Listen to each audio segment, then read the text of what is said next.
করবে, আহাল পরিবারকে বাঁচাবে। কিভাবে বাঁচাবে?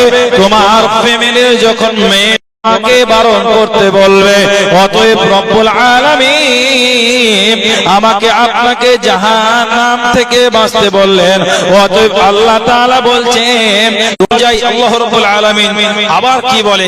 দ্বিতীয় আয়াতে আল্লাহ তাআলা বলছেন, হে বান্দা, তুমি তো পৃথিবীতে গেছো, পৃথিবীতে তুমি চলাফেরা করছো, কিন্তু তুমি কার জন্য করছো?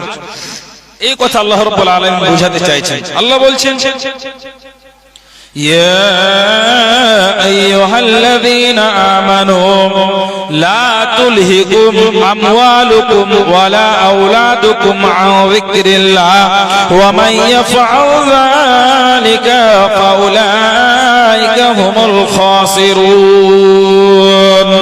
হে পৃথিবীর মানুষেরা, যারা আল্লাহকে মেনেছো, আল্লাহকে স্বীকৃতি দিয়েছো, আল্লাহকে তুমি বলেছো লা ইলাহা ইল্লাল্লাহ মুহাম্মাদুর রাসূলুল্লাহ, আল্লাহকে এক বলে মেনে নিলাম এবং তিনার নবীকে মেনে নিলাম এবং তাদের কথা অনুযায়ী আমরা জীবন যাপন করছি। অতএব আল্লাহ ডাক দিয়ে বলছেন, হে পৃথিবীর মানুষ রে, তোরা শুনে রে, শুনে রে, তোদেরকে আল্লাহ তাআলা এই কোরআনের দ্বারাতে